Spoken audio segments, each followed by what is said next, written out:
So when I introduced the terminologies related to this course, I mentioned disturbance. And disturbance can be considered as either a small disturbance. What happened? Oh, so small disturbance basically means to study this disturbance, you can only use the linearized model. You don't have to use the original nonlinear model. Although nonlinear model is accurate, but when the disturbance is small enough, so what exactly happened is not important to your analysis. So even if you use simplified linearized model, you still can get the accurate result you want. And such disturbances can fall into a small disturbances. For large disturbances, you have to use an original nonlinear model or somehow reduce nonlinear model. And for large disturbances, you do need to define the location, type, and also any details of the disturbance, because any change in the location, the type, or the detail may cause inaccurate result. Okay, so today we're going to utilize those two concepts when we talk about the classification or definition of power system stability.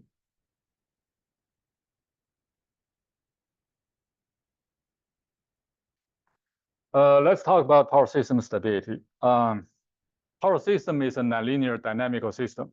Okay, so when we say power system stability, we basically mean stability of a power system as nonlinear dynamical system. So you may wonder, why do we need to specifically define the stability of a power system? Because it's too complex. So we have to define some subcategories or classes, such as we can decide what model, what technique we can use. For instance,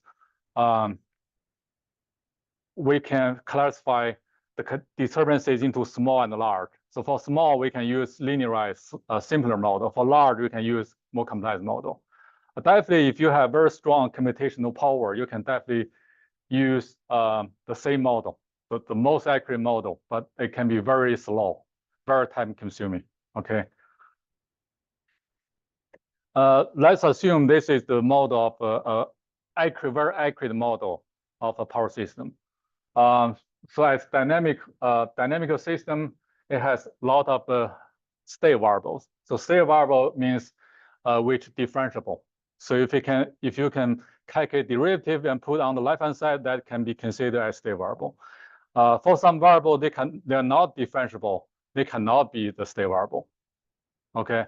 Some examples such as for some like control parameter, you allow any step change. When you do a step change, it is not differentiable at the changing point, so it's not state variable. The state variable really means the internal variables categorize the state of a dynamic system. Okay, because for any dynamic system, a change may not happen instantaneously. It has to be going through some dynamic process with certain time constant. So that time constant defines how quickly you can change such variables. So that's why each variable cannot change instantaneously, and its speed will depend on some function like x dot, which means time variable of the time derivative of the x variable will be determined by the f function. Okay, so that speed cannot be infinite. So it will take some time to speed up or maybe slow down. Y is also state variable, but here I especially put epsilon multiplying the y. I just want to say that epsilon is a number much smaller than 1. The purpose is just to differentiate x from y, because epsilon is very small. Epsilon is somehow like an average time constant of all the variable fall into that y vector. Okay, and that time constant is much smaller than time constant of x. So we treat y as fast dynamic variable and x as slow dynamic variable. So examples for x will be anything like electromechanical dynamics, such as the rotor angle, frequency, speed, anything about the rotor. So it will take some time, right, for the rotor speed to change or angle to separate. Take a few seconds, okay? But there's some other variable which may be inside of the controller, like digital controller. The change can take microsecond or millisecond. So those can fall into y. So I just want to say this equation represents the accurate power system nonlinear model, but some variable will be slow, some variable will be fast. So this is the regional model with 2-time scale. You can use this model for any stability study for power system. So if you have a strong enough computer, so you can definitely use this model. Definitely, it might be very slow.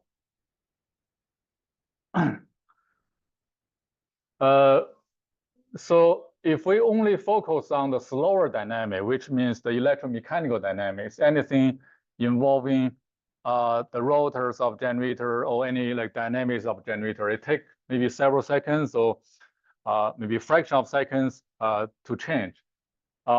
Then we can ignore the dynamics which are much faster, such as the electromagnetic dynamic, which indicate if you have short circuit, how the current and voltage change instantaneously near the fault. Then we can simply let epsilon be 0, right? Because epsilon is much smaller than 1. So by doing this simplification, it doesn't change much on the result regarding X, but it definitely changed some dynamics of Y. But because dynamics of Y are not important to electromechanical dynamics, so we can just make this simplification. And we also keep in mind, so if we make both X dot Y dot be 0, so we need to solve a number of algebra equations with F and Y, with F and G. So those solutions will indicate the equilibrium points of the system or operating condition of the system. So this is typically the model we are going to use for transient stability study. DAE just stands for differential algebra equation. So usually transient stability study use the differential algebra equation, not original detailed ordinary differential equation, ODE model.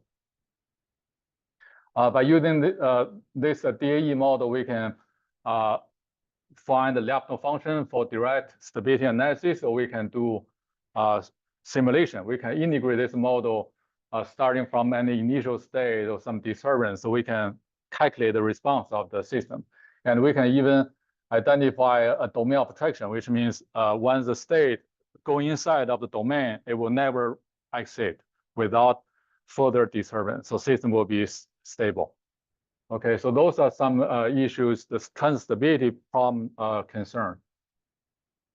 For instance, they just show the domain of attraction about the single machine infinite bar system. A single machine infinite bar system is just studying the transient stability about single synchronous generator versus the rest of the system, which is considered like infinite bars.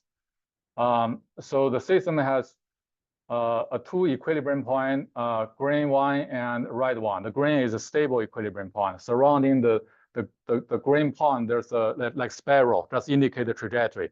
So if you start at any point in the space, it will follow that trajectory until it reaches the green one, the stable equilibrium. But if you start from the red one, it will become unstable. The red one will indicate the boundary of domain of attraction. Okay, so such figures in the phase domain can be studied using this DAE model. You don't have to go to that ODE model. So this one can give you accurate enough result to study transient stability. We will discuss such figures in the session of transient stability. So this is about transient stability. Okay, that's one category of power system stability. There are also some other problems, and we don't really worry about the state going outside of domain alteration. So we already know. So for a number of disturbances added to the system, it will always behave near the equilibrium point. It never move too far away. Okay. So for instance, if I can draw something here.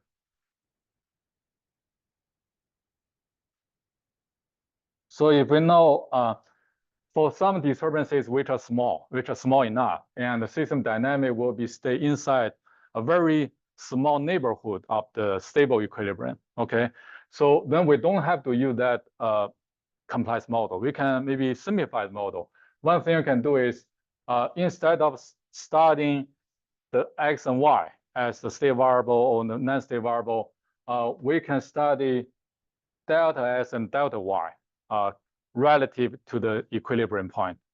Okay, we already know the S equilibrium, Y equilibrium will be the operating condition. Okay, so then we can linearize the DAE model by using Jacobian matrix about both F and G, and we take the value at the equilibrium point.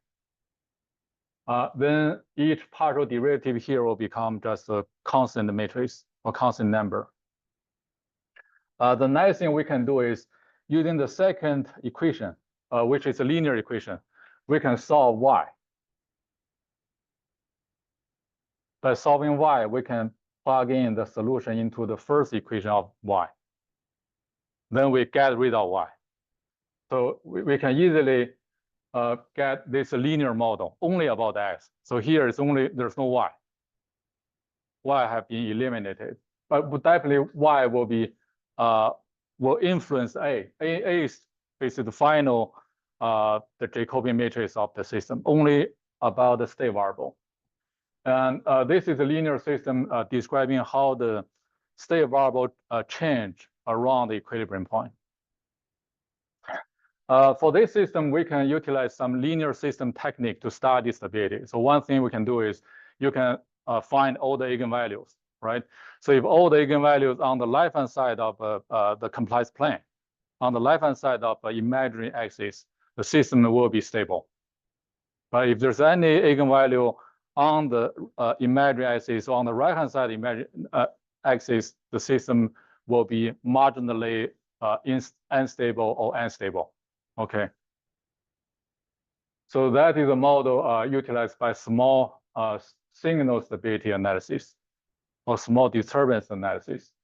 So for this this is second category of stability problem, small signal stability. So such problem concern the oscillation modes and the damping. So if the system oscillates, what frequencies and what dampings the oscillation has. And if the damping is not large enough, or if the damping is negative, which means it's a growing oscillation, then we need to take some control. But if it's decaying oscillation, but damping is too small, it takes a very long time to go back to the equilibrium. We need to increase the damping. So any damping control, damping estimation, or damping monitoring, or oscillation monitoring fall into this category of stability problem. So the technique will be related to the eigenanalysis using the eigenvalues. Eigenvalue will tell the stability. Okay, for instance, for a single machine infinity bar system, there's only two eigenvalues, a conjugated pair of eigenvalues.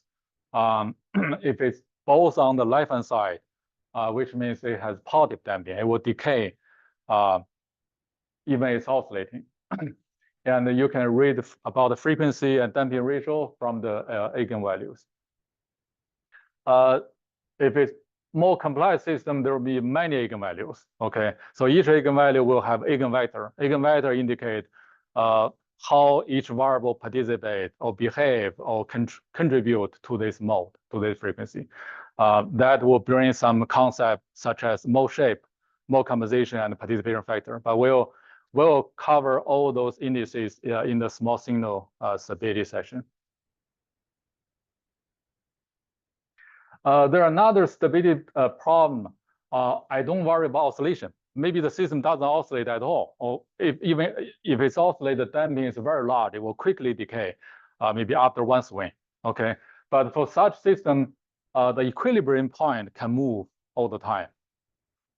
Then for this case, let's ignore the dynamics. Let's assume both I star and the Y dot be zero. Then we'll get two algebraic equations. There's no dynamic at all. But we do need to consider the change of some parameters, such as the load. Then we can rewrite the equation in this form. Here, X is still the state variable, original state variable from the generator, for instance, and all controllers. And V will be the bus voltages we really consider. And S can be maybe loading of the system, like active load, reactive load. S here may be complex power. So we need to study this system. So you may ask, if we ignore all the dynamic, how come we still have stability problem? Because this is the third type of power system stability problem, which is called voltage stability. So even it's called voltage stability, but this problem can be studied based on purely algebraic equation. You don't have to consider state variable. But you do need to keep in mind the variable here, x and v and s, they have different meaning. S means there's a state variable of a regional system. V means something we really care. Like for this case, we want to have a voltage high enough, and S will be something changing the system equilibrium point. So to study the stability of this problem, we'll look at another domain. So here, like X is about the rotor angle, which is maybe one variable from X. So this is like one variable from X, okay? And Y will be one variable from the V. So if we visualize the system trajectory here, we have a stable equilibrium and unstable equilibrium, which are same as this figure, right? But here we just add another dimension, V. V just indicate the voltage. Oh, there's actually, you can also add another dimension, which is S, which is the loading. So we visualize the system trajectory. For this simple system, it will have three dimensions, S, V, and S. And we're interested in how the S will change the distance between the two equilibrium. Okay, so when the S increase, the green dot and the red dot will get closer and closer. Finally, there's no green dot at all. The system become unstable. So it's impossible to keep the stability. So which is this one. This phenomenon is called bifurcation, or saddle node bifurcation. All right, so now I introduce three types of a power system stability problem, right? We start from transient stability, which can be studied based on the DAE model, differential algebraic equation model. That is a classic nonlinear stability problem. Okay, so you can use any technique like a Lyapunov function or power system time domain simulation or domain abstraction to study stability. The second problem is when the disturbance is small enough, and the system variable will stay closely near the equilibrium, the stable equilibrium point.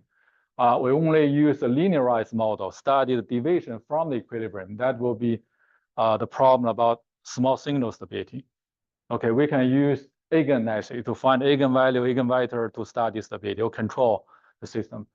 And the third type is voltage stability. For this case, we ignore dynamics, but we study how the distance between stable equilibrium change against the unstable equilibrium. So under what condition the stable equilibrium point disappear? And this can be studied by another technique, which is called bifurcation analysis. So this one gives you a big picture about any power system stability, or at least for three classical power system stability problems. Any question?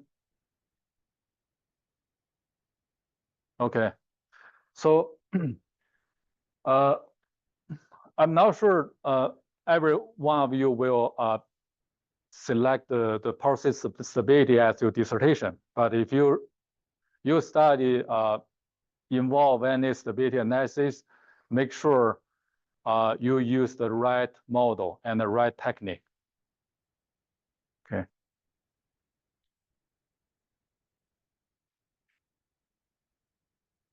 So now we can talk about the classification of power system stability.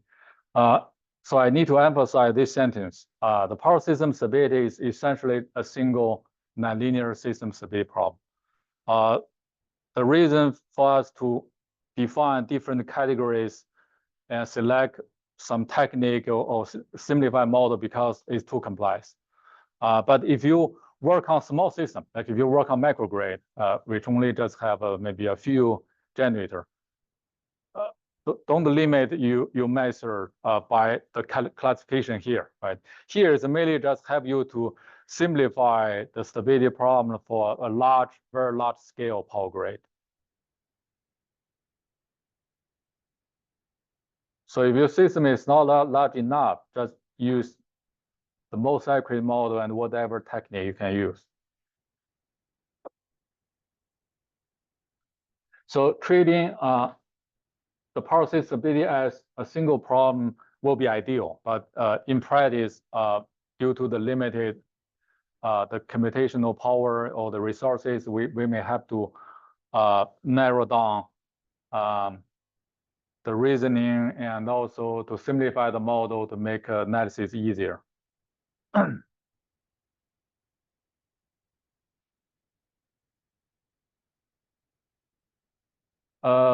So the analysis of stability need to identify the key factors that can contribute to the instability. So if you know the key factor, you can somehow keep the modeling details regarding those factors. But for the other unimportant factor, you can somehow reduce the model. Okay, then they can speed up your analysis. So let's talk about the classification. There's a reference. This is actually a task force report by IEEE, and it later became a transaction paper on IEEE transition power system, published 21 years ago, almost 21 years ago. This one defined the classification and the meanings of different power system stability problem. It considers 3 dimensions to classify those problems. The first dimension is about the physical nature of the phenomena of the problem.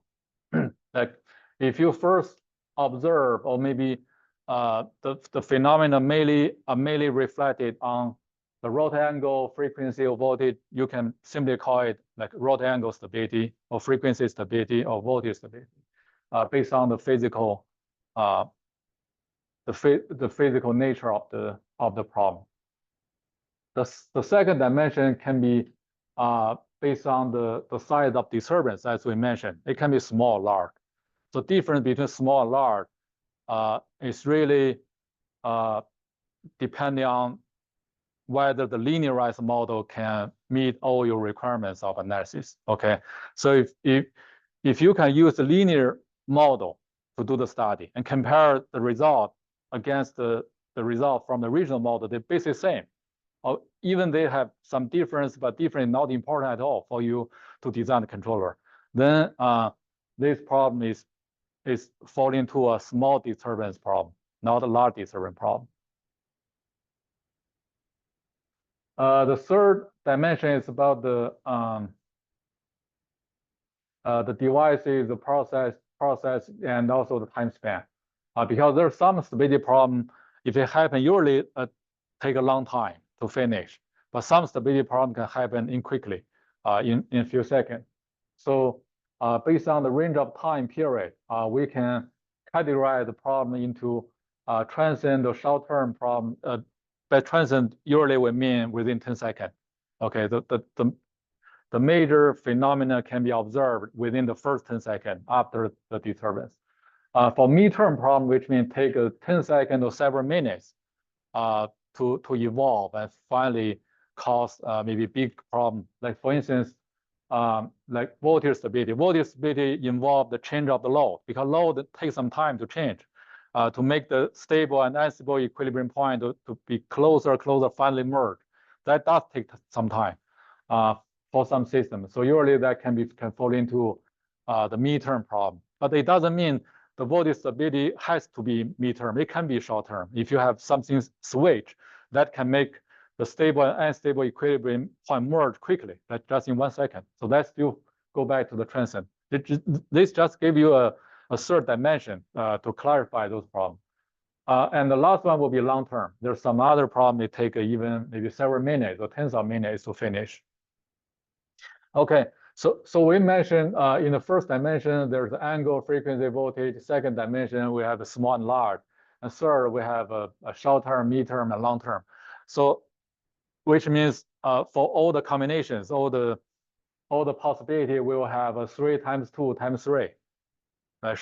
18 types of different stability problem. But some of the problem in such combination may not be real problem. which means they don't exist in a well-designed power system, or engineer already designed the power system to avoid such problem. So finally, there are only a very few stability problems we need to focus on.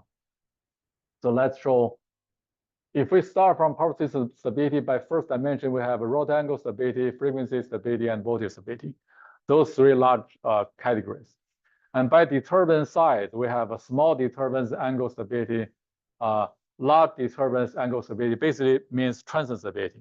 The transient stability typically means large disturbance rotor angle stability, or large disturbance angle stability. They basically mean the same thing. And voltage, you have a large disturbance voltage stability or small disturbance voltage stability. And for the based on the range of the time period, for the rotor angle stability, because that take a very little time to either be stabilized or damage the generator. So it doesn't make much sense to simulate the rotor take a long time to lose stability. So that won't happen in real world. So we only focus on the small term, which is transient stability. So for transient stability or rotor angle stability, we can typically study in maybe 10 seconds or 20 or maybe tenths of a second. It won't be too long. And for voltage stability, there will be some small term or long term, depend on what is the cause of the voltage instability. If it's caused by slowly changing the load, it takes 10 minutes, a couple hours to push the system to the stability boundary, so that will fall into the long-term problem. If it's caused by a contingency, if you lose a generator or switch a line, and that suddenly make a stable equilibrium disappear, so that fall into the short term. And finally, for the frequency stability, for well-designed power system, the frequency stability is not a big concern anymore. It may become concern under like cascading failure. If the system become weaker and weaker, finally, the system is unable to operate around maybe the synchronous frequency. The frequency will collapse. But such phenomenon is very rare in normal condition. Okay, so we can just ignore like a small size or large size disturbance, and if you want, you can study how the frequency change in short term or long term. Okay, so this is the classification recommended by IEEE task force. And even today, we still follow. So if you want to study one type of stability problem, please be clear about which category you are focused on, right? You don't create U category unless it is some new phenomenon, right? For instance, there will be a lot of renewable being integrated to the system. There could be some new phenomenon that cannot fall into any of the category. So that becomes a new stability problem. You can define that problem. But if you study just conventional generation about how the rotor will become unstable for single generator or how the voltage decline, just comply with the definition here. So the bottom of the slide gives you three examples of some problem. The first one indicates the system is oscillating. There's a sustained power system oscillation. So typically that falls into the small disturbance angle stability. So that can be studied using a linear system, linearized model of the power system. And the middle figure indicates 3 generators are speeding up and separate from rest of system. So that is a typical out of step phenomenon that fall into the transient stability problem. Okay, so this one, if you want to find out how this one happened, you have to use the technique for transient stability analysis. And the last one is from a real power blackout, which happened in 1996 in July, on July 2nd, in the Western connection. So this indicates the voltage at some power plant, right? So you see at the end, the voltage quickly dropped to a very low value. The entire system collapsed, and the blackout followed. But before the last, if you can, this is too small, but the last collapse happened actually within several several seconds. But before that collapse, the voltage still stay closely around the nominal voltage, because this is about the substation around 220 or 230. So you see the voltage at least above 200 kV. So it's not too bad. You see some variation of voltage, but the collapse is not clearly predicted from the trend of system. So when the voltage instability happens, it's not like linear process to decline the voltage. It can happen suddenly. That is caused by the stable equilibrium and unstable equilibrium, they merge, and the stable equilibrium disappear, and system just collapse. Okay. So those are three examples of three types of the stability problem. So in this course, we're going to focus on those red boxes. Okay, we'll have a one section about the small disturbance angle stability or small signal stability, one section about transient stability, and one section about voltage stability, including both small disturbance and large disturbance. Any question?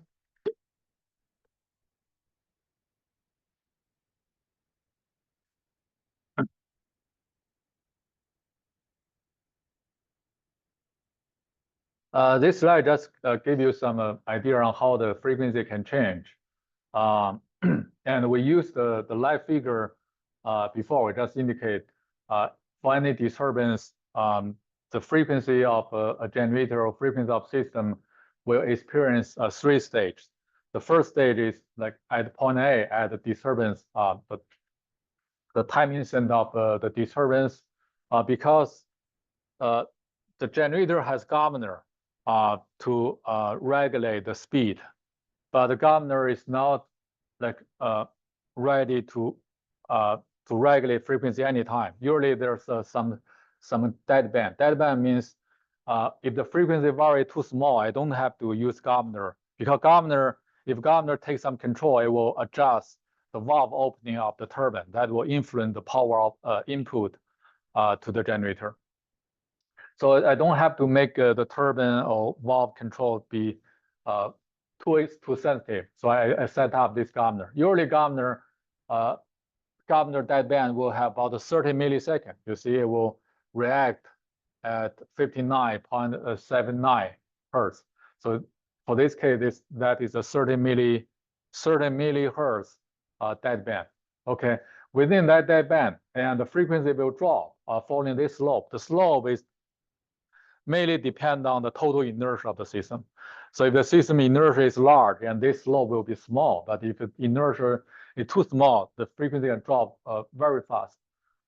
Then beyond this dead band, the governor will try to bring the frequency back, but it takes some time. So usually after several seconds, for the first example is around maybe 4 seconds. In the second example is typically it can take 5 seconds to reach the minimal frequency. And if the minimal frequency is too low, that will trigger some protection, will trip this unit. So we don't want that one to be too low. But if governor control is effective, it will bring the frequency back, but it cannot bring the frequency back to 60 hertz. It will take a third stage, which is automatic generation control, to bring the frequency back, finally to 60 hertz. Because we have so many defense of the frequency drop, including the inertia and the primary frequency control by the governor, and also AGC by the region. So it's not easy to have a frequency collapse. So you have so many control to try to bring the frequency back to normal value. So that is one reason we don't emphasize too much about frequency instability. Theoretically speaking, a power system may have frequency instability if you don't have governor, you don't have AGC, and your inertia is too small, the frequency may collapse. But in a real world, the frequency instability is not that critical anymore.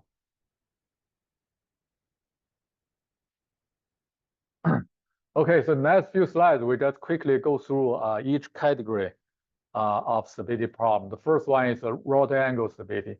So for rotor angle stability, this includes both the small signal stability and the transient stability.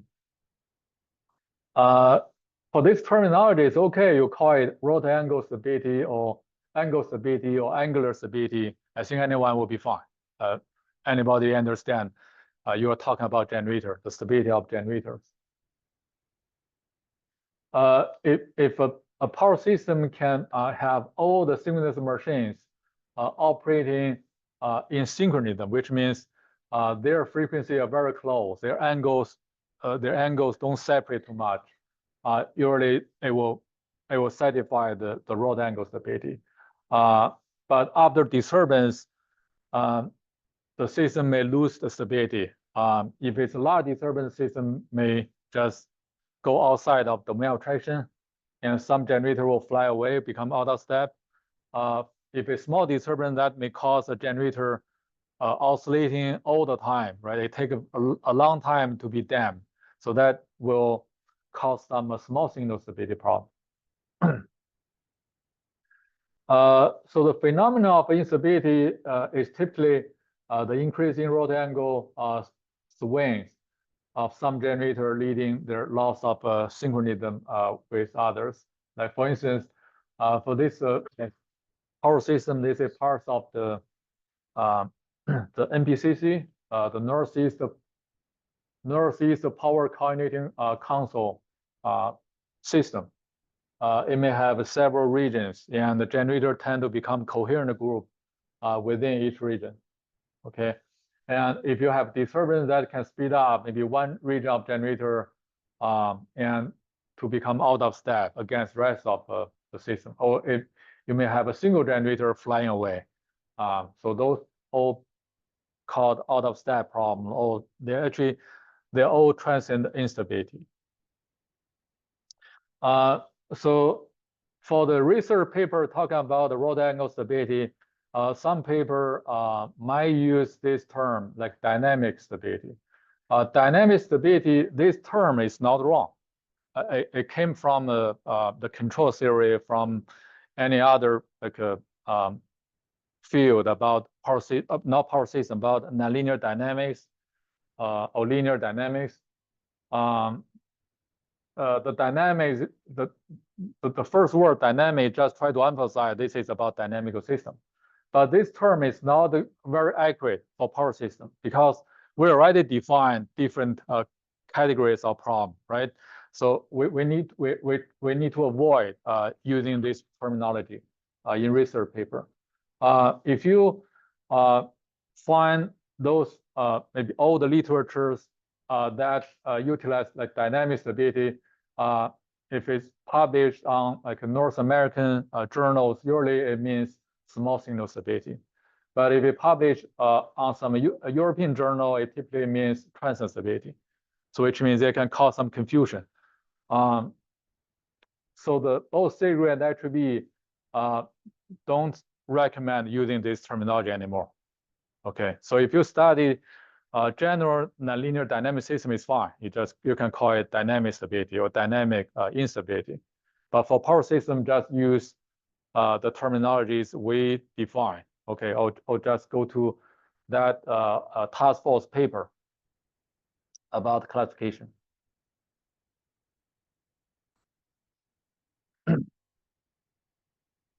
The rotor angle stability depends on the ability to maintain or restore the equilibrium between the mechanical torque and the electric torque. Mechanical torque is actually it comes from the force added by the steam turbine, right? You have if it is a steam turbine generator, and the steam will turn with high pressure steam, high temperature, high pressure steam will turn the turbine and will turn the rotor, okay, to generate mechanical torque as the input of the rotor. And because the rotor will induce electric field, the electric field will support the electric load of the power system. That will become the electric torque. So usually the two torques need to be equal. That based on the Newton's law, Newton's second law. So if the mechanical torque is higher than electric torque, you're going to generate accelerating torque. Accelerating torque will accelerate the rotor. The speed will increase. If the mechanical torque is less, the speed will decrease. So this is pretty much just the second law of Newton's theory.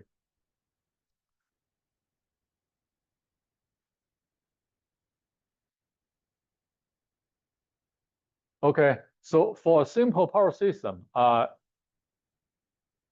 such as it's just single generator powering a single load. For instance, you can buy a diesel generator and place in your house, right? When there's under the power outage, you can use that diesel generator to generate electricity to power your entire house. For such a simple power system, it doesn't have a rotor angle stability problem at all. Because the condition of rotor angle stability problem is when both sides have rotating mass.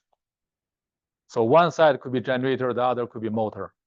Or maybe two sides both a generator, but one generator is operating as a motor. Okay.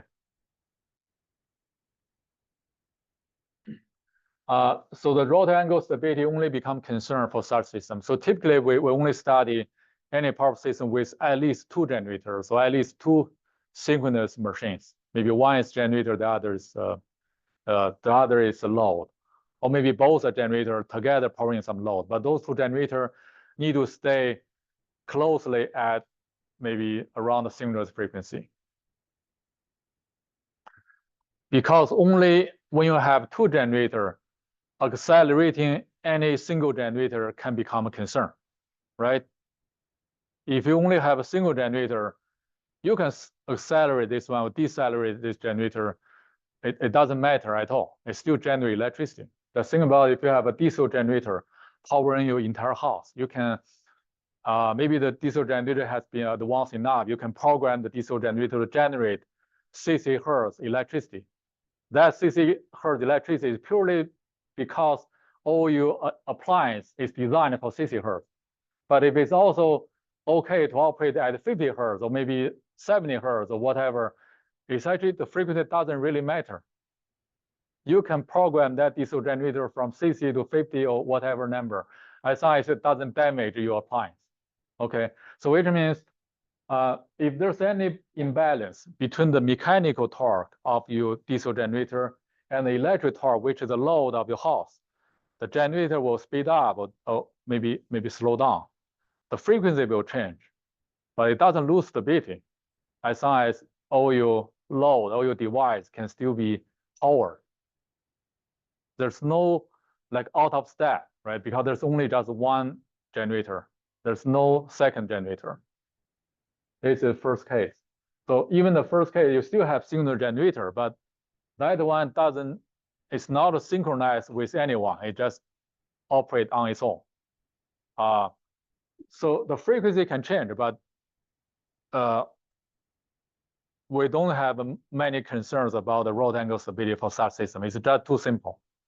But second type of system, you use a generator to power another synchronous motor as a load, which could be like from a large manufacturer.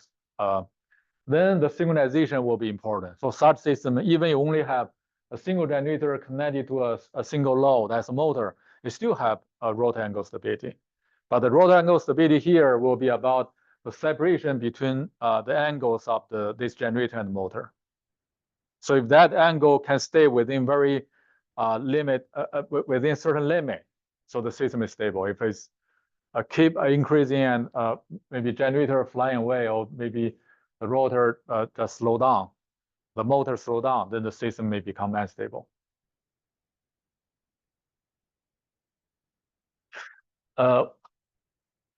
So for instance, if you read some research paper, they typically just use a like single machine infinity bus system. Single machine infinity bus system is not a single machine power system.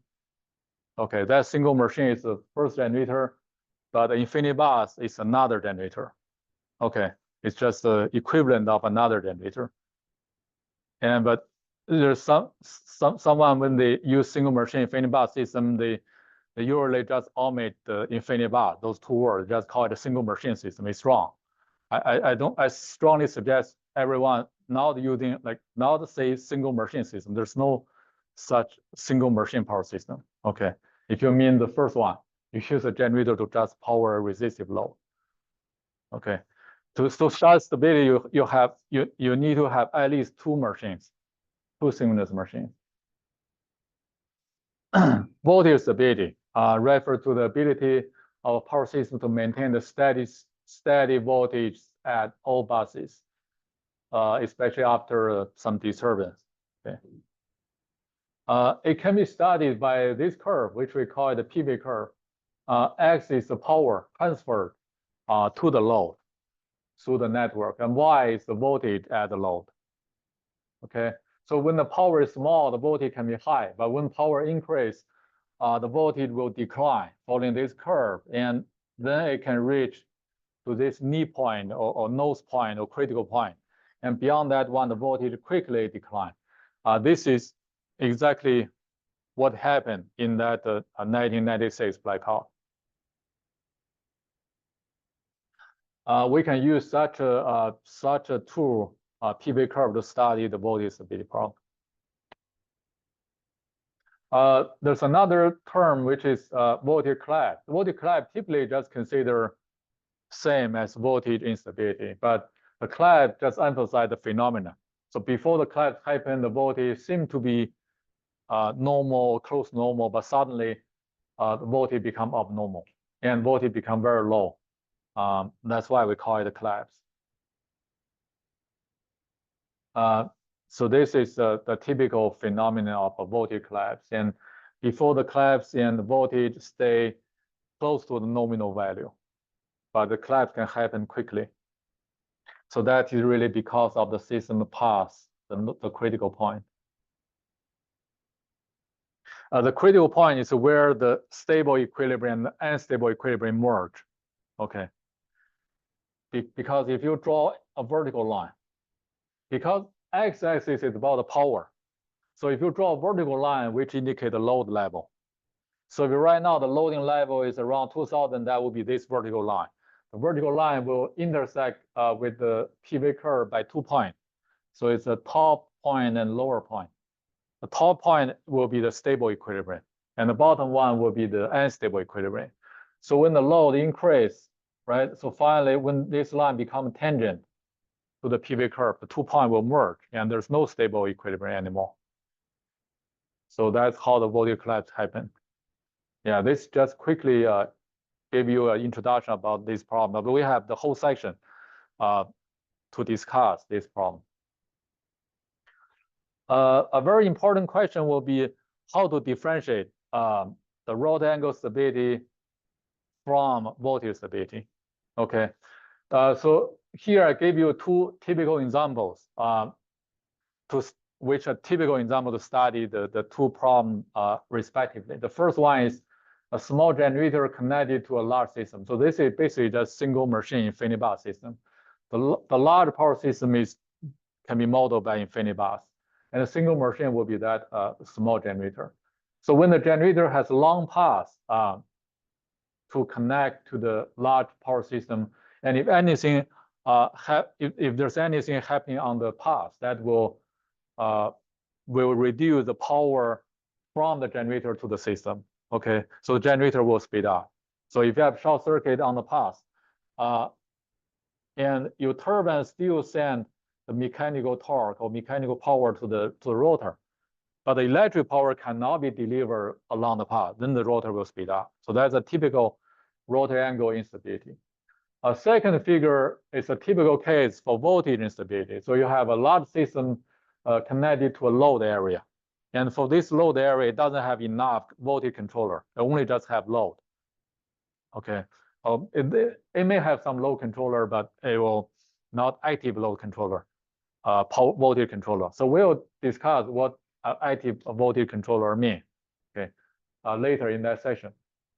But for this case, the power sent to the load area and the voltage measured at the terminal of the area, you can draw that PV curve. So this is P, this is V. Right. So when the load increases and the system reaches the nose point, then the voltage collapse will happen. So those 2 are typical scenarios of the rotor angle stability and voltage stability problems. But in real world, most of stability problems are not like may not be like either one, right? They can be a mix. They can be a very complex system. Then how do we differentiate rotor angle stability from voltage stability? So in reality, both type of instability may happen together. Okay, for instance, there's one scenario. So as the rotor angle between two group of generator approach 180 degree. So the loss of a synchronism happen. So when the two groups are separated by 180 degree, it's very hard to bring them back. Actually, one group will separate from the rest of the group. That's a typical out of step scenario. But if you don't have a sensor, or which actually a physical memory unit to measure the angle, real-time angle for both groups, you only have some sensor on the path connecting one group generator versus the second group. For instance, if you only have a monitor here, you can only measure the voltage and current. So what you can see is the voltage quickly drop to 0. But that is not because of voltage instability. Okay.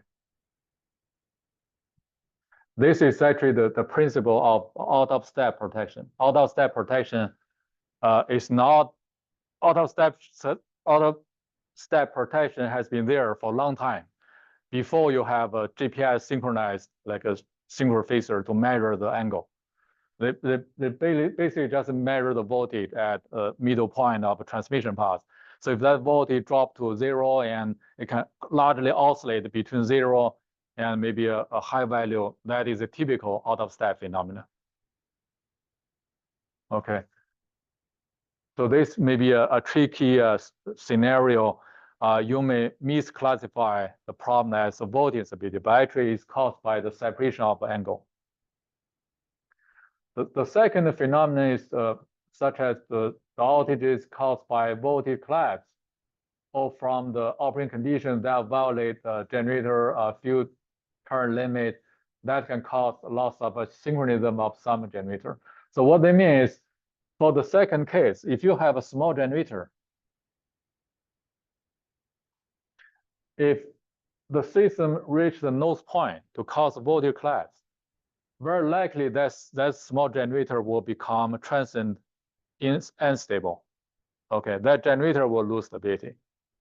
Yeah, you can see, okay, that generator has some transient stability problem or transient instability, but the root cause is not really that generator speed up flying away. It's really because of, for this entire load area, it has voltage collapse. So voltage collapse is actually the root cause of this stability problem. So this is another tricky scenario. So if you don't have the big picture about the entire system, you only just measure a local generator, you can misclassify this problem as like transient instability. Okay. So those are just some scenario that remind us the real world phenomena can be very complex. That can mix the rotor angle stability and voltage stability. So when we go to the two different stability problems, we will have more discussion about how to identify or how to analyze the root cause of each problem. But for now, you can just remember those two sentences. For the rotor angle instability, it occurs when the angle speed of rotor does not go back to a stable equilibrium under disturbance. Basically means the system state go outside of the domain of traction of the stable equilibrium. So this can be considered rotor angle instability or transient instability. But for voltage instability, that occurs when the stable equilibrium itself disappears or change due to a switch in the system or load increase. So this is mainly caused by bifurcation. The stable equilibrium and unstable equilibrium, they have to merge or stay too close with each other.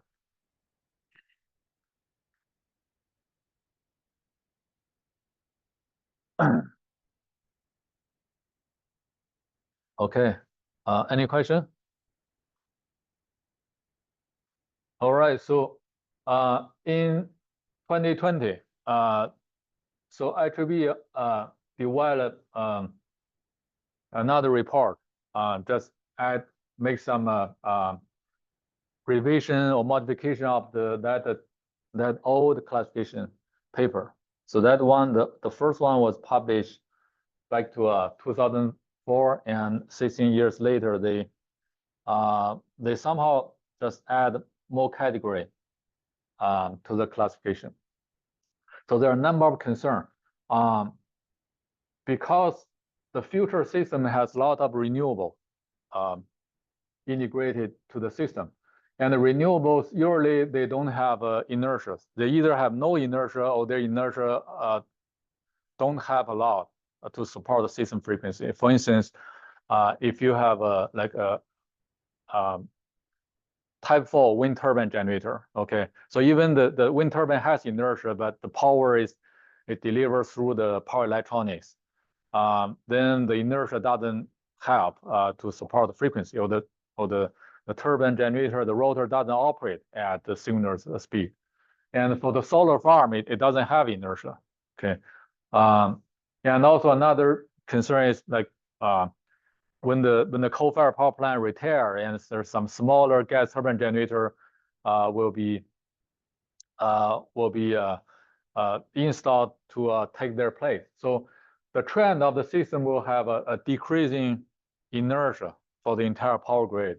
And there are more and more fast dynamics. So if we try to present all possible dynamics, so that paper just gave you this chart that indicate all dynamics. So, for instance, the first one is a lightning propagation, and the next one will be a switching surge and inverter-based controls, stator transient and subsynchronous resonance, a rod angle dynamics. The first three actually fall into the time frame lower than 1 millisecond. Okay, from microsecond to millisecond. Then the next several are such as stator transient and subsynchronous resonance, rod angle dynamics, governor and low frequency control. Those three fall into the transient dynamic from millisecond to maybe 10 seconds or tenths of second. And the next several like voltage control or boiler dynamics, so that can last even longer time. The classification we have introduced cannot cover everything here. So we have to add something to cover, for instance, especially the fast dynamics. So then they propose this new classification. So you see that the right three branches are same, exactly same as the old one. They add the two new branches. The first one is called resonance stability. The second is called converter-driven stability. The resonance stability there are two types. One is electrical, the other is a torsional. Torsional electrical, their difference is mainly depend on whether the mechanical part of the generator participate in the resonance. Okay, if it's only electric resonance, it will be fall into the electrical resonance. So does anyone know what resonance mean? What does a resonance mean?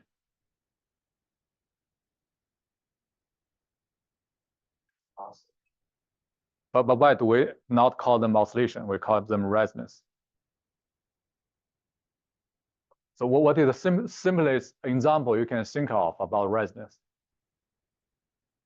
Yeah, LC circuit. So under what condition the LC circuit will have resonance? LC circuit does not necessarily have a resonance, but it may have resonance. Under what condition? Yeah, when the right. So if the LC circuit has some resistance, right? The resistance is large enough, usually there's no resonance. Okay, so when there's no resistance, LC will become a resonating circuit, and the frequency will caused by resonance. So that gives you an idea on how the oscillation is generated. It can be generated by resonance. But in order to generate that resonance, L and C will resonate. So if we assume the frequency, so if you calculate for the LC circuit, if you ignore the resistance, you calculate the impedance, or maybe the inductive reactance or the capacitive reactance, they just cancel each other. Okay. Okay. So for such circuit, if you solve eigenvalue, we have a pair of eigenvalue, conjugate eigenvalue. So one omega j and another negative, maybe negative omega j. So they just cancel each other.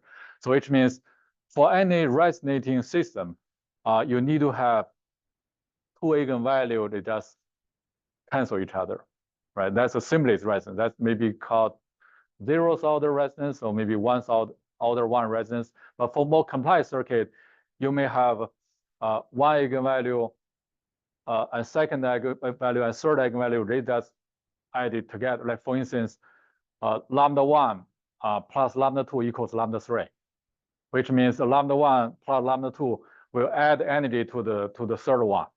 So they will be resonating. And you can have more eigenvalue resonating. So which means for such resonance stability, you need to have maybe two part of system. They just have a very simple relationship, such as the oscillation of one part will add it to the another part. They have a reaction. It's just like the oscillating energy, just like a ball pass from one to another, and they just bounce back and forth between the two players. That is called the resonance. But for oscillation, it doesn't need to have such relationship. As long as the system has complex eigenvalue, not all real eigenvalue, and it will be oscillation. But the real part of eigenvalue shows a damping. If the real part is very large and the oscillation doesn't last long, but they still have oscillation. Okay. So the oscillation only need to have eigenvalue which is not real. There will be oscillation. But resonance means a number of eigenvalue they need to meet a very simple equation. So we'll talk about maybe later when we go to the power system oscillation. So they put any phenomena that involve a resonance, especially at the subsynchronous frequency range. SSR stands for subsynchronous resonance. So if it involves mechanical parts, typically the frequency is low. They call it low frequency subsynchronous resonance. If it involves purely electric part, for instance, you have IBR, which operate at a certain frequency, and you also have like transmission, like series capacitor. So series capacitor will resonate with your IBR inverter-based resource, and that can cause high frequency subsynchronous resonance. For the second branch, converter-driven stability, it may not have a resonance, but it does introduce some high frequency oscillation. So the oscillation is caused not by a single generator, it's caused by the inverter control. Okay. So if by poorly designed controller for the inverter. So if the oscillation is less than 10 Hertz, it's called a slow interaction. If it's higher than 10 Hertz, it's called a fast interaction. Okay, so if you know which part is resonating with which it is resonance, it can fall into the first branch. Otherwise, it's purely just a fast oscillation involving inverter, converter. It need to fall into the second branch. And the rest of system is about the generator, single generator, about the bus, the load buses, and about the generator frequencies. We still can use the other three categories to do the study. Okay, so this is my last slide. So on Thursday, we're going to talk about the generator modeling, the next session.